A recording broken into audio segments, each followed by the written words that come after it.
Alhamdulillah, kita memuji Allah Subhanahu wa Ta'ala karena kesempatan hari ini kembali Allah memberikan nikmatnya kepada kita semua yang hadir di sini, di rumah ini. Sebab tanda kebaikan bagi seorang muslim adalah yufaqih fiddin. Allah memberikan kefakihan kepada agama. Ya. Jadi kalau Bapak Ibu sekalian mau tahu apakah Allah sayang dan cinta kepada kita, lihat apakah kita diberikan oleh Allah jalan kemudahan untuk memahami agama ataukah tambah jauh dari agama. Itu ukuran yang pertama. Sebagaimana hadis Nabi Sallallahu Alaihi Wasallam. Dan alhamdulillah, di antara jalan-jalan hidayah tersebut bagi seorang muslim adalah dia menempuh jalan untuk mempelajari agama. Jadi semakna dengan hadis Nabi Sallallahu Alaihi Wasallam, "Man salaka tariqan yaltamisu fihi ilman, sahhalallahu bihi tariqan ilal jannah." Siapa yang Allah Subhanahu wa Ta'ala mudahkan bagi dia untuk menuntut ilmu agama, berjalan menuju majelis-majelis ilmu agama, dia memudahkan dirinya, dia memudahkan langkah kakinya, dia memudahkan orang lain datang untuk mempelajari agama, maka Allah Subhanahu wa Ta'ala melalui hadis Nabi tadi akan memudahkan dia menuju dan masuk ke surga. Jadi ukuran bagaimana seorang muslim dimudahkan oleh Allah untuk masuk surga yaitu dengan ilmu.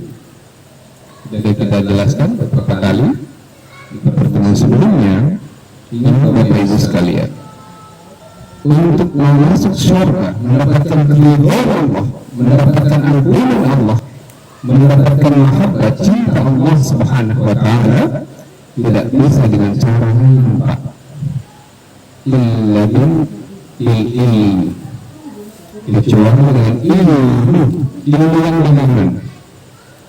Nah, ilmu kata para sebagian ulama kita, ya, yaitu qala Allah wa qala Rasul. Yang maksud ilmu di sini atau ilmu agama, apa yang diucapkan, difirmankan oleh Allah Subhanahu wa Ta'ala dan apa yang disabdakan oleh baginda kita Nabi Muhammad Sallallahu Alaihi Wasallam. Itu ilmu, Pak. Itu definisi hakikat ilmu. Ya, jangan kita pakai definisi sendiri, Pak. Ini banyak salah jalan. Ya, karena dia belajar banyak buku, banyak guru, banyak pesantren, banyak majelis ilmu. Ya, guru pertama-tama dia tidak begitu, tidak mengenal Allah Subhanahu Wa Taala dengan baik, tidak mengenal hak Allah, tidak mengenal hak Nabi Muhammad Sallallahu Alaihi Wasallam. Nah, banyak, ya, itu bagaimana kita, karena alhamdulillah banyak di antara kita yang sudah hadir dan kita baru pertama kali bertemu bersilaturahmi, maka perlu kita sampaikan sedikit mukadimah, targhib, ya, bagaimana memotivasi diri kita untuk mempelajari agama. Nah, melihat Nabi Sallallahu Alaihi Wasallam yang lainnya tentang kedudukan ilmu, talabul ilmi fariidatun ala kulli muslim. Kalau ditanya, Pak,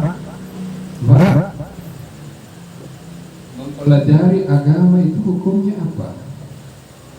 Mungkin sebagian dari kita masih ragu-ragu menjawab apa hukumnya. Ya, sudah sebesar ini, sudah dewasa, sudah lama kita hidup di dunia selama ini, hukum mempelajari ilmu agama kadang-kadang kita ragu menjawab. Maka mulai hari ini harus yakin, Pak, menuntut ilmu agama, lihat hadis Nabi Sallallahu Alaihi Wasallam, lihat ayat dalam Al-Quran. Nah, sudah kita bacakan tadi, menuntut ilmu agama itu wajib. Wajib apa? Wajib ain, Pak. Bukan wajib kita sunnah, Pak. Ini kalau ada orang yang mau belajar agama itu fardu kifayah. Kalau sebagian sudah belajar, sebagian gugur kewajiban. Gitu. Atau sunnah, bagi sunnah. Mau belajar tidak apa-apa. Jadi tidak belajar juga tidak apa. Ini juga salah. Yang namanya adalah belajar agama wajib, aib. Siapa yang meninggalkan belajar agama, terutama belajar tentang keimanan, tentang akidah, tentang tauhid, tentang ma'rifatullah, mengenal Allah, ma'rifatul Nabi, mengenal Nabi Muhammad sallallahu alaihi wasallam, wa ma'rifatul dinul Islam bil adillah. Belajar atau belajar tentang mengenal agama Islam. Pertama, belajar tentang mengenal Allah Subhanahu wa taala. Ini dasar-dasar ilmu, Pak. Dia harus belajar mengenal Allah Subhanahu wa taala. Yang kedua, dia belajar mengenal siapa itu Nabi Muhammad sallallahu alaihi wasallam. Dan yang ketiga, dia belajar apa itu Islam bil adillah, sesuai dengan dalil-dalilnya Al-Quran dan Sunnah Nabi sallallahu alaihi wasallam. Nah, ini banyak sekali ya kalau kita mau tahu. Ketika ditanya tentang Allah Subhanahu wa taala, mungkin sebagian orang jawabannya macam-macam tentang Allah Subhanahu wa taala. Ya. Kalau orang bertanya di mana ke Allah Subhanahu wa taala, Pak? Ini pertanyaan sangat singkat. Tapi ini pertanyaan, Pak, ada di dalam hadis Nabi sallallahu alaihi wasallam, dan boleh ditanya. Boleh ditanya. Ini adalah akidah yang paling dasar. Kita sujud, kita sholat, kita puasa, kita berdoa, tapi kita tidak pernah meyakini di mana ke Allah sesungguhnya berada. Bayangkan akidah kita ini, Pak. Kita tidak pernah peduli bagaimana di mana Allah Subhanahu wa taala berada. Ini paling dasar ini. Makanya pertanyaan ini pernah ditanya oleh Nabi sallallahu alaihi wasallam dalam salah satu kejadian. Jadi dulu ada salah seorang budak wanita, Sufyan bin Hakam As-Sulami, ya, beliau seorang budak wanita yang kemudian beliau mengembala hewan milik Sufyan. Kemudian si budak wanita ini tidak sengaja menghilangkan beberapa hewan itu hilang, ternak itu hilang. Ya, kemudian Sufyan mengadu kepada Nabi sallallahu alaihi wasallam. Mengadu kepada Nabi. Ya, akhirnya bagaimana keadilan Nabi? Nabi tidak langsung menghukum budak perempuan Sufyan, tetapi Nabi panggil Sufyan, kemudian panggil budak perempuannya. Kemudian Nabi sallallahu alaihi wasallam bertanya, "Aina Allah?" Lihat, Nabi kita Muhammad SAW luar biasa arif dan bijak ini. Ini orang berbuat salah ini, Pak, Bu. Menghilangkan hewan, Pak, bukan menghilangkan ya, 1000, 2000 atau 100, 200 ribu hewan, Pak. Mahal sekali zaman itu, Pak. Tapi Nabi tidak menghukum kamu kenapa menghilangkan. Nabi tanya, "Aina Allah?" Wahai budak wanita, di mana Allah Subhanahu wa taala? Ini banyak pelajaran bagi kita semua. Lihat, pelajaran pertama yang Nabi ajarkan kepada kita semua, sebelum kita pindah pada pelajaran yang lebih tinggi lagi. Ini akidah, keimanan, Pak. Kalau saya menjawab, insya Allah bisa pertanggungjawabkan di hadapan Allah. Kalau kita salah menyebutkan di mana Allah Subhanahu wa taala berada. Ini akidah, bukan fikih, Pak. Iman ini, asal keimanan, keyakinan, Pak. Ya, kemudian budak wanita itu menjawab, lihat, seorang budak wanita. Kata ulama yang mensyarah hadis ini budak wanita. Namun budak pada saat itu tidak boleh dan tidak bisa bebas belajar kemana-mana, Pak. Ya. Ini budak wanita tidak bisa dan tidak bebas belajar agama di mana-pun karena tergantung tuannya. Tapi dia mampu menjawab dengan benar. Ya. Apalagi kita, Pak. Nah, ada yang budak di sini, Pak. Jadi kalau salah jawabannya itu bagaimana? Nanti kalau meninggal di hadapan Allah Subhanahu wa taala, dosa atau tidak berdosa, sangat besar. Mengatakan sesuatu tentang Allah Subhanahu wa taala itu ada dalam Al-Quran. Ini termasuk kezaliman yang paling besar. Kalau kita tanya, Pak, Bu, di mana Allah Subhanahu wa Ta'ala? Mungkin jawabannya macam-macam. Ya. Jawabannya macam. Dan kita singkat waktu, ya, kita singkat waktu. Kemudian dijawab oleh budak wanita ini, Allah fis sama. Itu yang pertama. Kemudian Nabi SAW bertanya dengan pertanyaan kedua, wa mana? Siapa saya? Kata budak perempuan ini, anta Rasulullah. Ya, Nabi SAW perintahkan kepada sahabat ini, iktikha fa'innaha mu'minah. Wahai Sufyan, iktikha, bebaskan dia, merdekakan dia. Kenapa? Karena sesungguhnya dia wanita beriman. Ya. Hadis ini, bayangkan, ukuran keimanan dan benar imannya sama. Kata siapa? Kata Nabi SAW, bukan kata saya. Hadis Nabi begitu mulia, ya. Siapa yang berani mengenal hadis Nabi? Silakan kalau berani. Ini akidah. Keimanan kita. Dan ini nanti hubungannya dengan hadis ini. Hadis yang pertama. Jadi saya bawa mukadimah dulu. Ya. Ini termasuk hak-hak Nabi SAW. Dibebaskan dia. Tidak ditanya lagi kenapa sapi ontanya kambingnya hilang, tidak, langsung terbebas.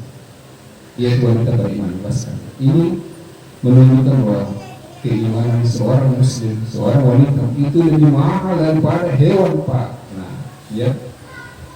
Jadi kalau ada yang rusak sedikit, Pak, ya walaupun kadang-kadang kita marah dan tidak sabar. Nah, alhamdulillah, bagaimana kita belajar hadis Nabi, ya. Maka kita sama-sama belajar, amalkan hadis ini, Pak. Jadi kalau ada kejadian sesuatu dari harta kita yang hilang, dirusak sama orang, ingat hadis tadi. Ya Allah, lihat hewan yang semahal itu. Ada beberapa hewan yang hilang, sering kata Nabi, jelaskan. Lupakan itu maksudnya. Kenapa? Karena Allah akan ganti dengan yang lebih baik, lebih besar lagi di sisi Allah nanti di akhirat. Ini keutamaan seorang muslim, seorang mukmin, seorang mukmin. Jadi nggak usah marah, nggak usah cemas. Marah boleh, tapi mungkin dia sedikit saja marah. Jangan sampai pantai dan berlebihan. Ya, apalagi putus setelah. Ini kan macam-macam. Ini kita kembali belajar ilmu ini, mengikuti bagaimana Nabi SAW mengajarkan kita bermuamalah, berkeyakinan, berkeyakinan. Jadi hadis tadi saja itu sudah banyak kita bisa ambil. Bagaimana keimanan dengan Allah, bagaimana hak Nabi SAW, bagaimana hak tetangga, hak teman, hak saudara.